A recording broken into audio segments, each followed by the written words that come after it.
Welcome back to my YouTube channel. तो आज जो मेरा फर्स्ट एपिसोड है, आई डोंट नो कि आपको पसंद आएगा कि नहीं पसंद आएगा, आप इन चीज़ों में बिलीव करते हो या नहीं करते हो, बट आई बिलीव इट। क्योंकि जैसे मुझे स्टोरियाँ सुनने को मिलती हैं या कोई मुझे पर्सनली अपनी स्टोरी बताता है, तो ऐसे ही एक मेरा ये है अरविंद नाम के लड़के की। एक अरविंद नाम का लड़का होता है जिसके पेरेंट्स होते हैं, दादा दादी होते हैं, सब फैमिली साथ में रहती है। ज़्यादा बड़ी उनकी फैमिली नहीं होती है। एंड उसके फादर होते हैं, उसकी मदर होती है। वो बहुत ही मॉडर्न टाइप के होते हैं, अच्छे ख्याल होते हैं उनको। कोई बच्चे को कि अरविंद पढ़ाई कर रहा है, ठीक है, लेकिन आजकल के टाइम में बच्चों का क्या है, तो थोड़े से ज़्यादा उनको कंट्रोल में भी नहीं रखना चाहिए। तो उस टाइप की उनकी सोच थी। तो काफ़ी टाइम से अरविंद ना खाना खा रहा था टाइम पे, ना कोई टाइम पे सो रहा था। कई देर तक दोस्तों के साथ बाहर रहना, अपनी स्टडी पे ध्यान नहीं देना। तो इस बात पे एक बार अरविंद की मम्मी को बहुत ज़्यादा गुस्सा आ जाता है। अरविंद अपनी मम्मी का एक ही बेटा होता है, तो इस बारे में वो ज़्यादा उसको कुछ कहती नहीं है, बट हाँ इतना ज़रूर कहती है कि अरविंद काफ़ी टाइम हो गया तुम्हें देखते हुए, ना तुम ढंग से खाना खा रहे हो, ना अपनी स्टडी पे फोकस कर रहे हो। तो ये मुझे पसंद नहीं है कि तुम खाना पीना टाइम से नहीं खा पा रहे हो, ना ही कुछ कर रहे हो। तुम्हें हो क्या गया है, ना ही तुम सो रहे हो, कभी तुम दिन में सोते हो। मतलब टाइम टू टाइम उसका बिगड़ गया था। जैसे वो सोता था, सोने का टाइम उसका बिगड़ गया था। लेट लेट उठना, अनादर सही करना, बहुत ज़्यादा वो करना, ओवर रिएक्टिंग। तो ये सारा अरविंद, उसकी मम्मी ने बोला हमने तुम्हें छूट दे रखी है, इसका मतलब ये नहीं है कि तुम उसका ओवर फ़ायदा उठाओगे, ठीक है।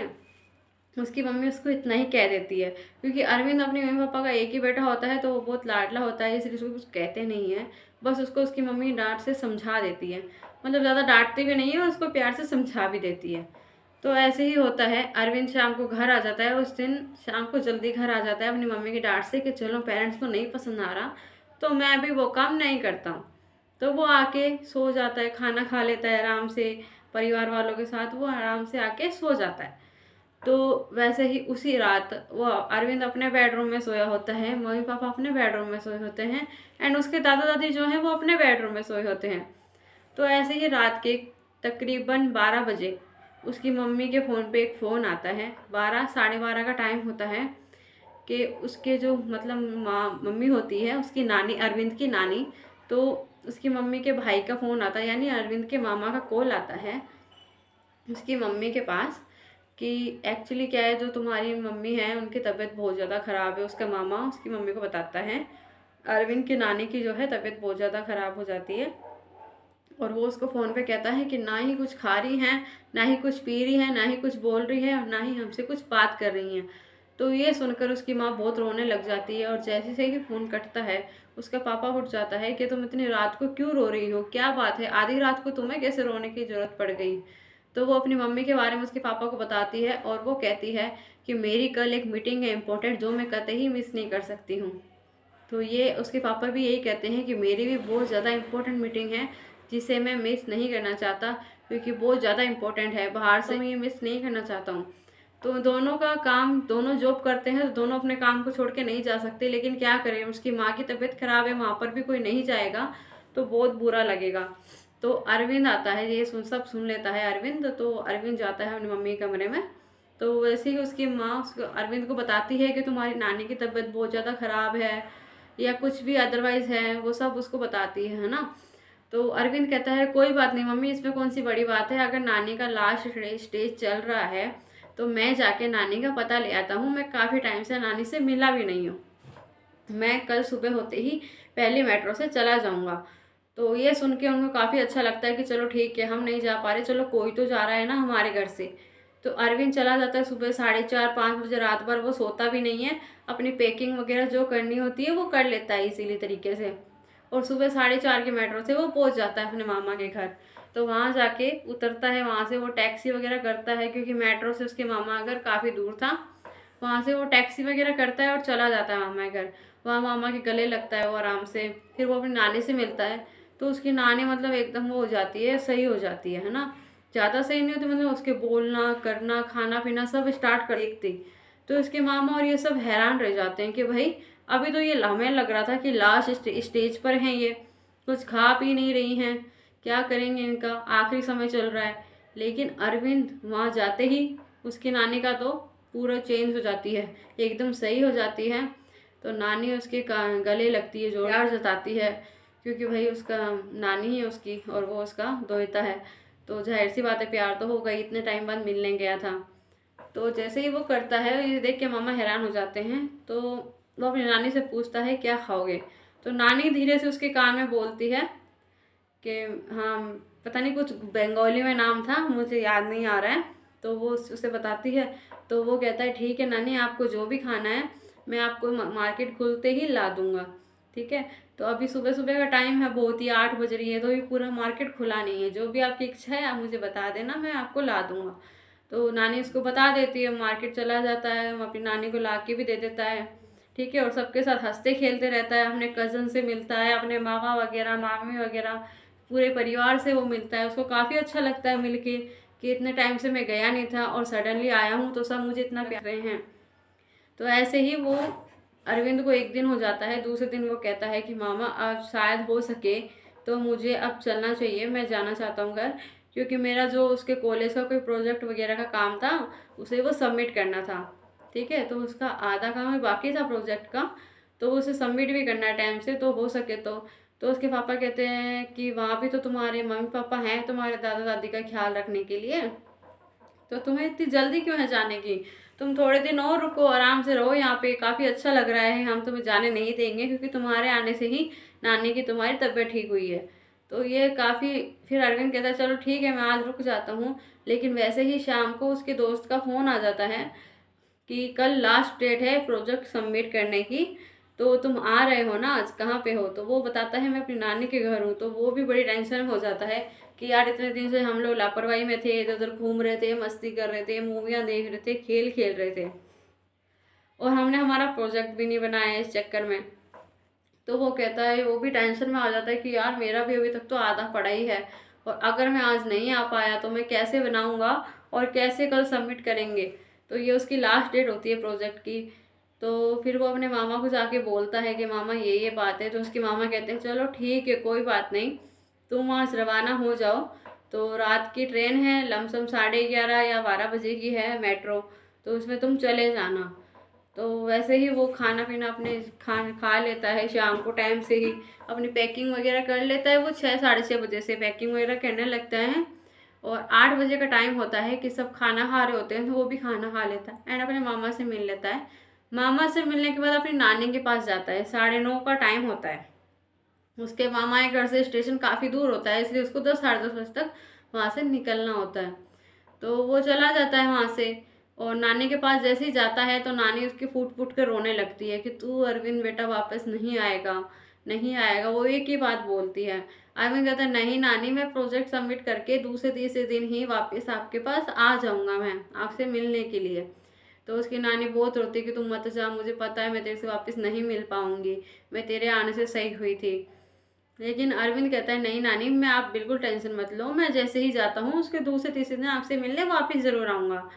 तो अरविंद होता है वो वहाँ से रवाना हो जाता है 10 बजे से, अपनी पैकिंग वैकिंग लेके, बैग बुक जो भी वो लाया था, क्योंकि ज़्यादा दिन उसने रुकना था मगर वो रुक नहीं पाया था प्रोजेक्ट की वजह से। तो जैसे ही वो जाता है रात के बज जाती है, उसको पहुँचते पहुँचते 12 बज जाती है। तो जैसे ही वो मतलब वहाँ पे रुक जाता है, कदम धरता है, वहाँ देखता है भाई, टिकट वाले के पास जाता है कि टिकट ले लेता हूँ मेट्रो की।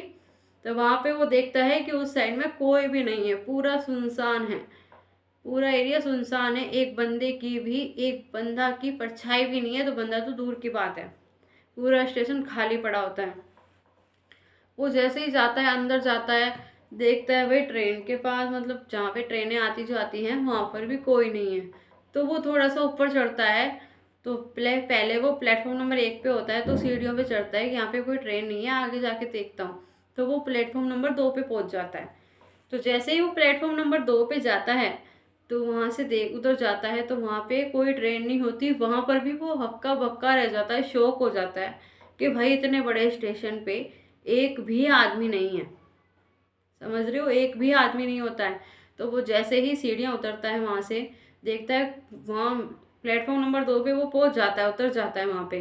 तो वहाँ से देखता है कि भाई ट्रेन है, या शायद उसको लगता है ट्रेन निकल पड़ी होगी, मैं लेट हो गया हूँ। तो जैसे ही वो खड़ा रहता है, फिर उसको मतलब काफ़ी देर सोचता रहता है खड़ा खड़ा, लेकिन जैसे ही वो नीचे उतरता है प्लेटफॉर्म नंबर 2 पर, आगे जाता है, बीच में जाके बैठ जाता है, तो वहीं पे ही उसको अजीब सी आवाज़ आती है, जैसे कोई अपने नाखूनों से कुछ खरोद रहा हो या किसी चीज़ को नुकसान पहुंचाने की कोशिश कर रहा हो। उसको ऐसी अजीबोगरीब सी आवाज़ आती है, तो वो देख नहीं पाता, वो काफ़ी डर जाता है कि इतने बड़े स्टेशन में मुझे तो अभी तक कोई नहीं दिखा, तो फिर ये आवाज़ किस चीज़ की है।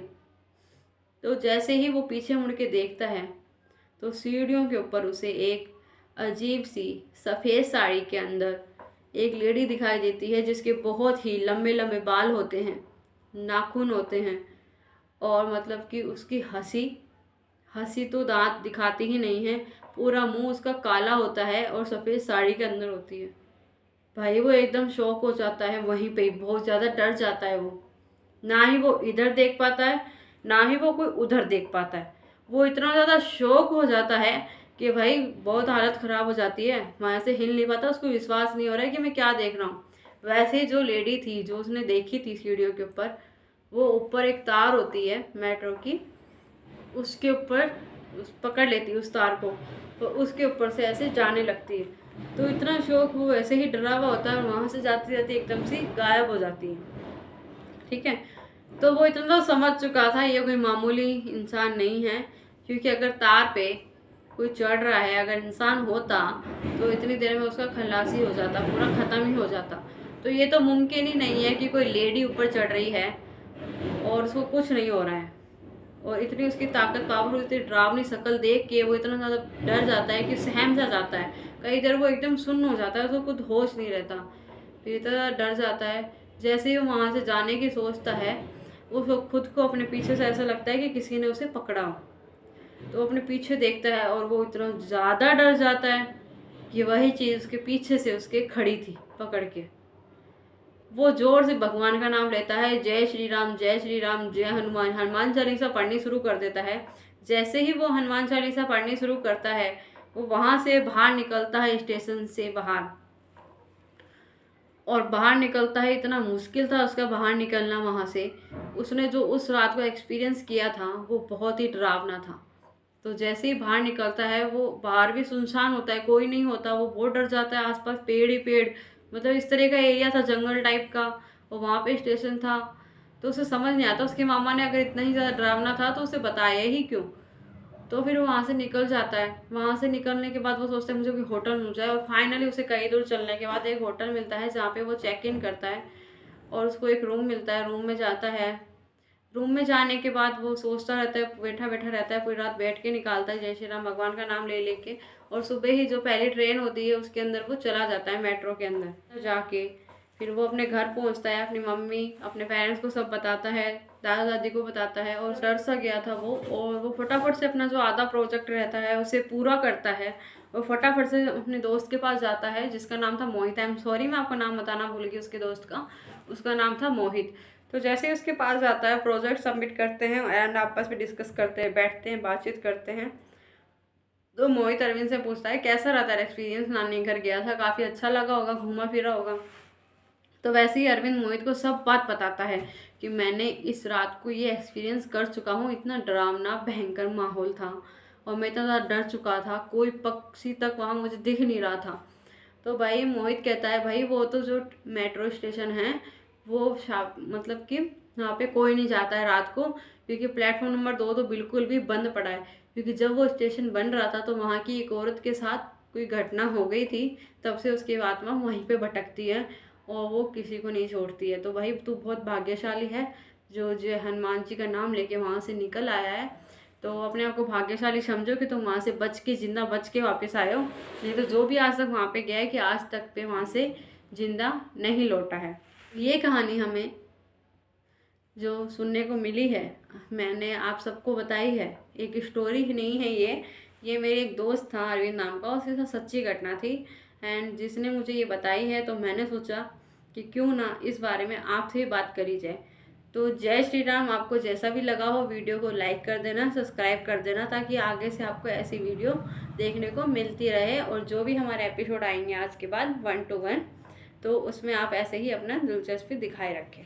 जय श्री राम।